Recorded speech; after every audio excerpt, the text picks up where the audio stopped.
조금 전에 우리 소천 광고 드렸죠. 고 조성옥 집사님은 금년에 103수를 하셨습니다. 좀 놀래셔요. 103수 아마 우리 교회에서 최고령으로 사시다가 하나님의 부르심을 받으셔서 가셨습니다. 제가 성곽교회 와가지고 제 목회의 기록을 많이 이렇게 갱신하는 것이 있는데 그 중에 하나가 백수 되신 분에게 세례 베푼 거. 그게 이제 제 목회의 새로운 기록을 세웠고, 또 101살 잡수신 분 천국에 보내드렸고, 얼마 안 됐죠. 이제 103수 되신 분이 어제 천국에 가셨습니다. 또 성광교회 교인들은 미니멈 100살은 사셔야 돼. 이 교회에 딱 등록하는 순간 100살은 이미 아마 성곽교회 교인들은 100살 이전에 가시면 혼날 것 같아요. 분위기가. 하나님의 은혜가 오늘도 장례식 위에 함께 할 수 있게 되기를 주님의 이름으로 기원하고 또 축복합니다. 오늘 잠언 7장 말씀은 다른 성경에서 볼 수 없는 주제를 한 장 전체 속에다가 담고 있는 말씀이거든요. 그 주제가 바로 음녀에 대한 주제입니다. 이 주제를 이제 다루면서 그 앞에 1절에서 5절까지 서론이 굉장히 길어요. 그 서론의 말씀을 길게 하시면서 거기 1절에 보시면은 내 아들아, 그래서 특별히 자기가 이제 육신적으로 낳은 자녀, 영적으로 낳은 자녀, 이 모든 하나님의 백성들을 향하여 그렇게 부른 다음에 내 말을 꼭 지키고 내 계명을 꼭 간직해라. 당부하는 말씀으로 말씀의 시작을 하고 있거든요. 그러면서 2절에서는 또 한 번 더 강조를 하고 있습니다. 내 계명 지켜야 꼭 산다. 그리고 내가 너에게 주는 그 법을 어떻게 지금 지키느냐면 내 눈동자처럼 지켜라. 사람 신체의 부위 가운데에서 가장 본능적으로 가장 빨리 반응을 보이는 신체 부위가 눈동자입니다. 그래서 저쪽에서 어떤 이물질이나 갑작스러운 충격이나 위험 상황이 딱 감지가 되면 이거 머리가 판단해서 움직이는 것이 아니라 본능적으로 눈동자가 이렇게 완전히 닫힙니다. 그렇지 않으면 눈이 피해를 입을 수 있기 때문에 이제 그 정도로 이제 본능적으로 이 말씀을 꼭 네가 이 말씀은 어떤 경우가 있어도 본능적으로 이것을 지켜라, 그렇게 말씀을 하시면서 3절에 가서는 그것으로 끝나지 않습니다. 그것을 내 손가락에다가 메고 다녀라. 얘도 둘둘둘 말아서 그 말씀을 내 손에다가 메고 다니고 그것을 내 마음판에 새겨라. 그러면서 4절 말씀에 바로 지혜가 너의 누이가 될 것이고 명철은 바로 너에게 내 친족이 될 것이다. 이제 지혜를 의인화해서 이렇게 말씀을 하시고 있습니다. 그래서 장황하게 이 서론적인 말씀을 쭉 하신 다음에 그 다음에 본론적으로 무슨 말씀을 주시냐면 어떤 일이 있어도 음녀에게 빠지면 안 된다. 이제 그 말씀을 여기서 5절 이하에서 마지막 절까지 쭉 27절까지 그 주제의 말씀을 지금 다루고 있습니다. 그러면서 여기 이제 음녀에게 넘어간 청년이 어떤 모습으로 음녀에게 넘어가는가라고 하는 것을 6절 이하의 말씀에서 10절까지 쭉 기록을 하고 있습니다.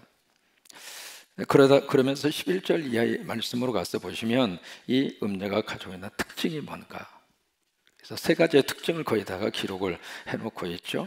첫째는 유혹의 대상을 찾고 있고, 두 번째는 부끄러움을 전혀 모르고 있고, 세 번째는 남편이 있음에도 불구하고 외도하기를 늘 마음속에 어떻게 하면 내가 외도할까 그 생각을 가지고 살고, 그래서 이제 마지막 부분에 가서 보시면 그 음녀의 유혹에 탁 넘어가서 음녀가 끌고 가는 대로 가는 사람을 마치 도살장에 끌려가는 소하고 똑같더라 라고 하는 말씀으로 오늘 말씀의 결론을 삼고 있습니다.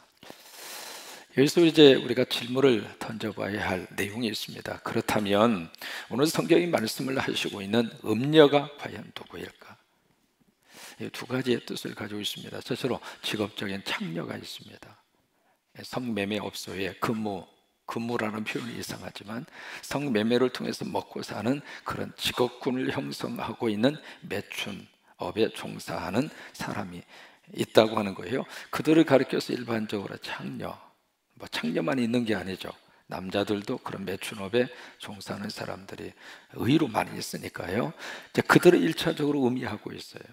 그래서 어떤 직업적인 창녀, 어떤 직업적인 성매매 업소에 일하는 사람들. 근데 그게 지금 한국 통계의 작년 통계입니다. 한국의 성매매 업소의 왜 자꾸 그 근무라는 말이 나오나 모르겠어요. 거기에 이제 종사하는 사람이 얼마의 숫자가 되느냐면 가장 적게 잡아도 33만 명 나옵니다. 근데 그 가장 적게 잡았을 때에 33만 명이고, 이것을 지금 보통 얼마 정도 추산을 하느냐면 80에서 100만 명이 성매매 업소에서 일을 해서 먹고 삽니다. 그렇게 하면 우리가 지금 감이 잘 안 오잖아요. 지금 젊은 여성, 그러니까 25세에서 30세 그 젊은 여성의 5명 중에 1명이 성매매 업소에서 관계하는 일을 하고 있습니다.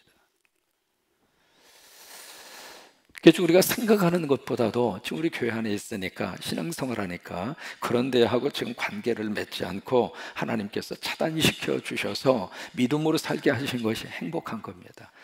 밖에만 나가면 그런 여성들이 수도 없이 깔려 있다고 하는 거예요. 그러니까 1차적으로 이제 그런 의미를 우리에게 말씀을 하시고 있는 거예요. 살면서 성적인 유혹, 그 중에서도 이 창녀, 그리고 음행, 여기에 절대로 어떤 일이 있어도 네가 네 인생을 제대로 바르게 살려고 그러면 거기에 와서는 담을 쌓고 살아라. 여러분, 이 음행을 피할 수 있는 방법이 있습니다. 어떻게 하면 피할 수 있을까? 첫째로 그 자리를 안 가야 돼요. 어떤 일이 있어도 그 현장, 그런 기회, 거기에 내 스스로가 노출되면 안 됩니다. 피하는 게 상책입니다. 여러분, 똥이 무서워서 피합니까? 밟으면 냄새 나니까 피하는 거예요. 그 똥 한번 밟으면은요, 지나가는 장소마다 그 똥 냄새가 막 진동을 하는 거예요. 그러니까 똥 그 자체가 그냥 너무나 두려워서, 그래서 똥을 피하는 것이 아니라 냄새 나니까 똥을 한번 잘못 밟으면 그 냄새 지우기가 힘들잖아요. 그러니까 피하는 것처럼 음료도 마찬가지라고 하는 거예요. 성매매 업소 근처는 절대로 얼씬도 하지 말고 가기만 했다 봐라 그냥. 절대로. 그 다음에 두 번째는 어떻게 하면 우리가 음녀, 창녀 이 속에 빠지지 않을 수 있을까? 하나님이 주신 가정 안에서 행복을 찾아야 돼. 아내에게서 만족을 찾아야 되고, 남편에게서 만족을 찾아야 되고, 그래야 곁길로 안 가는 거예요. 사람이 참 묘해요. 이게요, 남의 사과가, 남의 밥이, 남의 떡이 더 커 보이는 것처럼, 어떤 다른 여자를 만나면 그냥 무슨 구름 위를 걷는 것처럼 그렇게 착각을 하고 사는데, 사람은 그게 다 고놈이고 그 여의 니은이 그 여의 니은이고 다 똑같은 거예요. 그 다음에 두 번째로 우리가 기억해야 할 내용이 있습니다. 여기서 말하는 음녀는 단순히 그런 내용만 말씀을 하고 있을까? 아니에요. 두 번째 내용이 있습니다. 바로 누구냐면 종교적인 창녀입니다. 성경은 앞에서 이야기하는 그 내용보다도 종교적인 창녀를 더 깊이 관심을 가지고 우리에게 말씀을 하시고 있어요. 그래서 성경에서 이 우상숭배라고 하는 말을 할 때 이 음녀나 또는 창녀를 우상숭배하고 일치를 시키고 있습니다. 왜 그럴까? 이 음녀, 창녀는 두 가지의 계명을 철저하게 깨뜨리려고 하는 것이 바로 이 음녀나 창녀가 가지고 있는 그 목적 가운데 하나입니다. 바로 그 뭐냐면, 첫째로 나 위에 다른 신을 두지 말아라. 그 첫 번째 계명이잖아요. 두 번째, 너를 위해서 우상을 만들지도 말고 섬기지도 말고 절하지도 말아라. 이 두 가지의 가장 중요한 하나님이 주신 계명을 무차별적으로 뿌리로부터 흔드는 것이 바로 우상숭배인데, 그 우상숭배를 할 수 있도록 끌고 가는 사람들이 누구냐면 종교적인 창녀입니다. 그 종교적인 창녀가 바로 어디서 나왔는가? 바로 가나안 땅의 바벨론 신앙에서부터 나왔어요. 그 당시에는요, 종교라고 하는 이름으로 여자 사제들이 창녀의 역할을 했습니다. 여러분, 종교라는 이름으로 가해지는 가장 무서운 것들이 바로 그런 것들이에요. 그래서 예배드리는 행위가 바로 여자하고 관계 맺는 것이 예배였고, 그것이 바로 제사였고, 그것이 바로 그들이 생각하는 종교의 헌신하고 열심을 내는 것으로 생각하고 있었단 말이에요. 공공연하게 이 종교적인 창녀들이 바로 그 사제들이 바로 그 일에 앞장서서 그런 창녀와 음행의 그 일을 가장 앞장서서 그런 일들을 했던 거예요. 이것이 계시록 17장으로 가서 보시면 하나님이 마지막 심판을 하시는데 누구를 심판하는가? 음녀를 심판합니다. 음녀를 심판하는데 그 음녀의 특징을 계시록 17장에서 세 가지로 말씀을 하세요. 첫째로 그 음녀가 외식이 너무 외적인 것이 너무 화려한 거예요. 자줏빛 옷을 입고, 그리고 거기에 붉은빛 옷을 입고, 그 다음에 금이나 보석으로 막 치장을 하고, 그게 음녀의 특징. 그러니까 겉으로 봤을 때 너무 화려하다 그 말이에요. 그리고 두 번째, 음녀의 특징은 음행이라고 하는 거예요. 가정한 물건과 음행의 더러운 것들이 가득 차 있고, 이게 계시록 17장에 나오는 음녀의 특징. 세 번째는 정치적으로 엄청난 힘을 가지고 있더라 그 말이에요. 붉은빛 짐승을 타고 있고, 그리고 7개의 머리를 가지고 있고, 뿔이 10개고, 그것이 음녀가 가지고 있는 특징이에요. 그러면서 그 음녀가 바로 누구인가? 큰 바벨론이라 그렇게 지적을 하고 있습니다. 그래서 바벨론을 하나님이 심판하시는 것으로 계시록 17장에 말씀이 기록이 되어져 있거든요. 그러면 여기서 또 하나 기억해야 할 내용이 있습니다. 현대적으로 말하면 지금의 음녀는 누구일까? 그 음녀는 과거에만 있고 지금은 없는 게 아니거든요. 시대마다 그런 음녀들이 시대마다 태어났고, 지금도 우리 주변에 음녀가 있고, 그리고 여기서 말씀을 하고 있는 그 큰 바벨론, 과연 그 큰 바벨론으로 상징하고 있는 그 세력이 과연 어디일까? 그 중에 하나가 바로 어디냐면 북한입니다. 여러분, 북한이라고 하는 것을 어떻게 우리가 들여다봐야 할까? 우리는 이제 어떤 국가의 개념으로 북한을 들여다보기 시작하면 이해 안 되는 것이 한두 가지가 아닙니다. 국가라고 그러면은 국가와 국가 간의 어떤 신뢰 관계라든지, 그 다음에 국가와 국가, 이게 사람과 사람 사이의 관계나 국가와 국가 간의 관계나 거의 원리는 비슷하잖아요.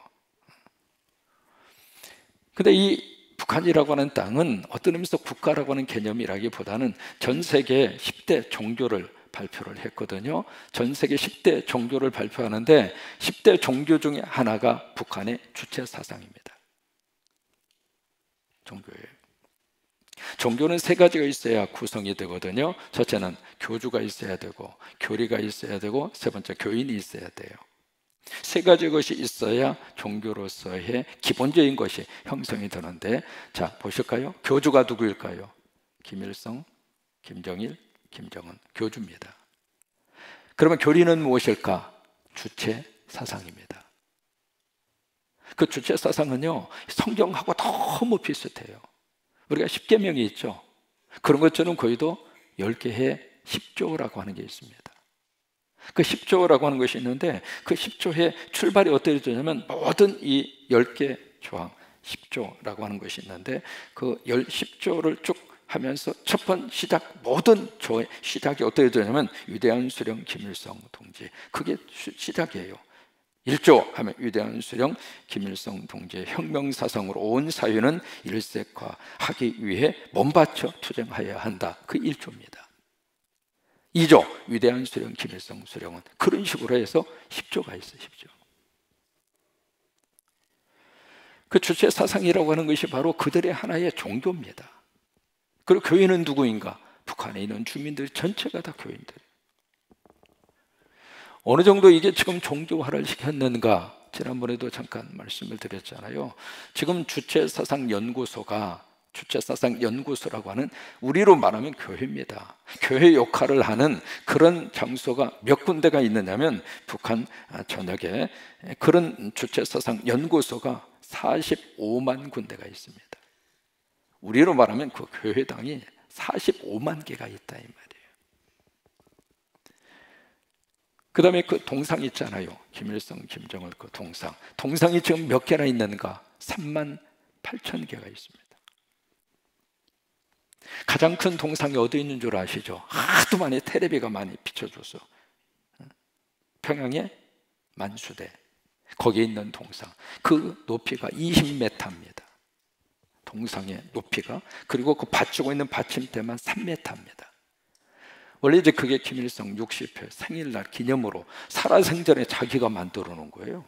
60회 생일을 기념을 해서 그 만들었는데, 원래 거의 다 금으로 다 도색을 했는데, 거기에 이제 중국의 주석이었던 덩 샤오핑 그 주석이 닦아서 보고 김일성한테 그랬대요. 야, 너무 화려하다. 그래가지고 금을 다 벗겨냈대요. 벗겨내서 지금에 있는 그 만수대 김일성 동상, 그게 이제 지금의 모습으로 그렇게 지금 남아있는 건데, 이게 38,000개가 해마다 계속 동상이 늘어가는 거예요. 어느 정도냐면 북한의 전체 예산이 달러로 계산을 하면 약 한 31억 달러가 나옵니다. 북한 전체 1년 예산이. 그러니까 지금 한국의 경제하고 얼마나 많은 차이가 나는가, 그걸 우리가 쉽게 피부적으로 느낄 수 있는데, 그 31억 달러 1년 예산 가운데 이 우상화 작업에 투입되는 예산이 40%입니다. 12억 달러. 그러면 12억 달러면 어느 정도인가? 이 북한 전체 국민들이 1년 반 동안 먹고 사는 문제를 해결할 수 있는 액수가 12억 달러예요. 그만한 액수를 어디다 쏟아붓는가? 동상 만들고 주체사상 그냥 주입시키는 사상교육에 그냥 갖다 투입하려고. 왜 그럴까? 이게 국가냐고요. 그러니까 이게 성서적으로 보면은요, 이 북한은 지금 하나님의 말씀하시고 있는 큰 음녀라 그 말이에요. 계시록 17장에서 말씀을 하고 있는 큰 바벨론이라 그 말이에요. 그들을 지금 상대하고 있는 거예요. 그러나 이게 쉽지가 않는 거예요. 쉽지가 않는 거예요. 이게 이쪽에서는 국가의 개념으로 접근을 하고 있고, 그쪽에서는 종교적인 개념으로 접근을 하고 있고, 이게 접촉점을 찾을 수가 있겠느냐고요. 이게 지금 우리가 이게 영적으로 해결하지 않고서는 해결할 수가 없는 거예요. 아무리 선언을 하고 아무리 약속을 하고, 그렇잖아요. 이번에 풍계리 해커 파괴시킬 때에도 먼저 본인이 이야기를 했잖아요. 한국 기자단 초청하겠다고. 하겠다고 그랬으면 가겠다는데, 자기가 돈 주는 것도 아니고 우리가 돈 들여서 가겠다는데도 그것도 그냥 막아버리고. 여러분, 그 동상이 한번 이렇게 세워지면은요, 그 동상 때문에 세상에 그 전력이, 북한에서는 이제 전력이 아주 약하거든요. 전기가 없거든요. 그런데 항상 이렇게 환하게 밝혀놓은 유일한 장소는 동상이에요. 거기는 아주 대낮처럼 환합니다. 24시간.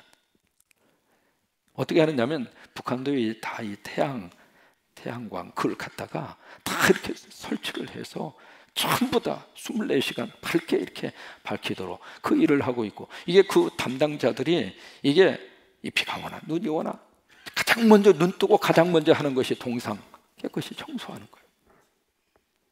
근데 이게 높이가 얼마나 커야지.